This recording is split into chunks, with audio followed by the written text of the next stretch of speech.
Hi you guys. Now I know you're off school, most of you. I'm off school. My job is going to school with my lovely animals, and today we're going to bring you...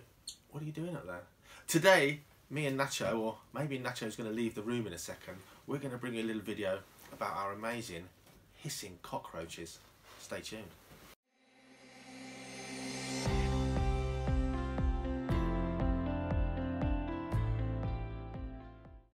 No Nacho now. She's cute, but she's a bit annoying. Girls, eh? Anyway, here we are. Our hissing cockroaches. These are Madagascan hissing cockroaches. And there's quite a few species of hissing cockroach. And these guys here are pretty typical. I have to say, giant hissing cockroaches, they're not that giant really. Sometimes our hissing cockroaches grow this big. But at the moment, they're kind of medium-sized ones. Girls and boys, males and females, females and males. It's easy to tell the difference because the girls, like this beautiful girl here, have a look at this girl here, on their thorax, on their back, they've just got little dimples here. But the boys, the males, excuse me guys, here's a little male one, they've got little horns on their back, not unlike a Triceratops dinosaur. They use their horns to push and shove each other around and to kind of see who's the strongest and the fittest. And guess what? The strongest and fittest male in the little colony, he gets most of the girlfriends. Now, on top of their heads, have a look at this. We'll show you a close-up in a second. On top of their heads, they've got two things they're going to wave around. Their antennae. Can you go down there? Wait a second. Oh, there's too many. There's too many. Have a look. Antennae. Fantastic bits of equipment. Insects use their antennae to smell, taste and touch. Other animals have them. Millipedes, woodlice have them too. And we know they're insects, of course, because never mind what they look like, they've got 6 legs. If you're an arachnid, one of the spider groups of animals, spiders, scorpions, ticks, mites, those kind of things, you've got, of course, 8 legs. 6 legs and you're an insect. She's waving her antennae, just checking the place out, swirling around. Now they're kind of trying to escape because hissing cockroaches are actually mostly nocturnal animals. They want to come out at night when it's much safer for these guys. They can't run that fast. They can't bite you, they can't sting you, they can't prickle you. Bless them, if something wants to eat them, apart from them being a bit crunchy, they're easy food. So they come out at night when birds and lizards and things like that are mostly asleep. And the darkness makes them harder to find anyway. Now, gather round you guys.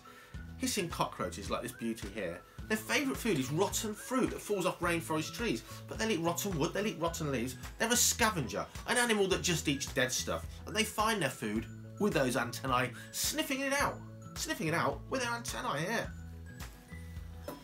Should they find a problem, something comes along to eat them. Maybe an animal a bit like our own hedgehog here in the UK. An animal that comes out at night, sniffling and snuffling around, finding worms and beetles and things to eat. And it comes across a hissing cockroach. The hissing cockroach knows there's nothing it can do. It can try and run away, but it's not going to outrun many animals. So the hissing cockroach knows its best defence is to hiss. Hissing cockroaches can make a very loud, very sudden... Calm down, you guys! A very loud, very sudden sound. And at night in the dark, this is like cockroach roundup. At night in the dark, that hissing noise sounds just like a startled or a surprised snake in the darkness. And the animal that was about to think it's got a nice insect feast suddenly will jump out of its skin. Maybe there's a venomous snake there. Settle down, settle down. Oh my goodness.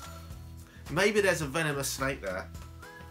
While it jumps out of its skin, the hissing cockroaches have a few seconds to run as fast as they can. And they can scurry a little bit.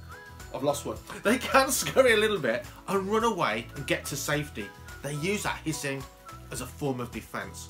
Now girl hissing cockroaches, the females, like this beauty here, they have one kind of hiss, hissing like a snake. The males, they have 2 more words in their vocabulary. They have another hiss that kind of says to other males, come on then, if you fancy a fight, let's have a fight. See who's the strongest. And they have another hiss to kind of chat up their girlfriends. So a strange little creature, a little insect, lives in little groups, has a little hierarchy. It's not as sociable as a bee or a wasp. It's got a little system there, a hierarchical system to live in a group.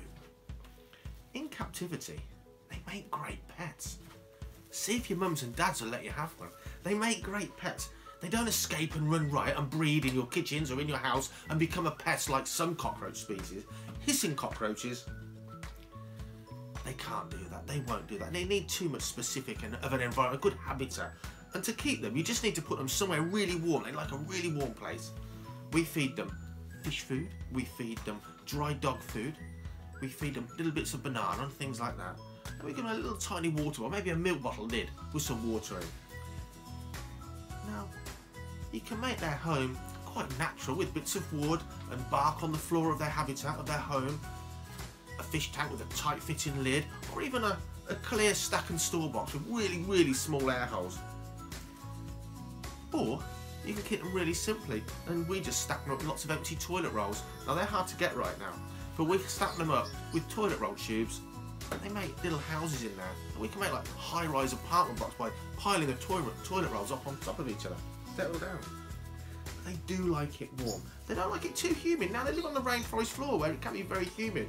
But in captivity, they do better if their home's a little bit drier, as long as they've got water to drink. Now, unlike most cockroaches, hissing cockroaches, they don't lay their eggs in a tough egg case. Most cockroaches are really good survivors, and that's why some species out of the hundreds can become pests. They lay their eggs in a tough egg case, and the egg case is as armoured as their skin. Their hard exoskeleton, an outside skeleton, which is what their skin is for, as well as protection. Their egg case is so tough, almost nothing can harm it. And when the eggs hatch, out they go, lots of little cockroaches. Hissing cockroaches, females, they leave or keep their egg cases inside their bodies, and basically, in a way, they give birth to live young, a bit like humans. And they're young and the size of a tiny woodlouse. And in a few minutes, I'll show you what some of their cute babies actually look like. Uh-oh. Now, this tough, hard skin is so tough, it doesn't stretch. They can't grow unless they do something really clever with that tough outside layer of their skin. They shed their skin. Literally, the outside layer of their skin comes off like it does with most invertebrates, most animals without a backbone. A bit like you guys taking off a onesie if you've got a onesie for pyjamas. And for a few hours, the new layer of skin underneath is really soft and squishy, and they grow suddenly, usually overnight, until their new skin hardens. They can't grow anymore until they shed their skin again. Once they're adults and they've shed their skin for the final time, they never ever grow at all after that. 3 parts to their bodies, most insects. You've got a head under here.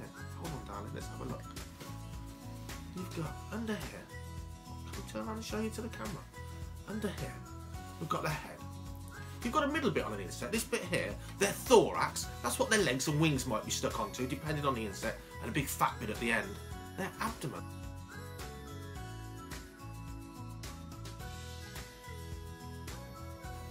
Have a look at these. How cute is a baby hissing cockroach? Remember, don't tell your parents I said this. They make great pets. They can't hurt you, they can't sting you, nothing, and they're easy to keep. I didn't tell you that. Look how cute they are as babies. This is a real tiny baby, almost newly born, not much bigger than a woodlouse. But really, unlike a butterfly or a beetle or a wasp or a bee, they don't have a complete life cycle where they have a larva and then a chrysalis or a cocoon, then an adult that lays eggs.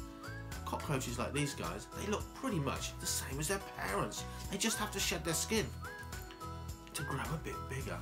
Here's one that shed its skin a couple of times. Here's one here, this little fellow here. Come on, darling. This one's only shed its skin once or twice, 2 or 3 times. And here is a newborn baby hissing cockroach. How cute is that? Don't run away. They are livelier when they're babies, and when they're this small, guys, you need small air holes in their enclosure. Or these little blighters, they get out the holes and I have to round them up in my reptile room. Look at these, absolutely cute little things, just as easy to keep as mum and dad, but 10 times cuter. Oh, there's one, there's 2, no, there's 2, there's 3, 4, 5. I think we've got them all. Take care, guys, and we'll bring you some more Mini Beast videos really soon, guys. George, I reckon I've lost one of those hissing cockroaches. Honestly, when I run off the table. Hang on, let's have a look. Ah!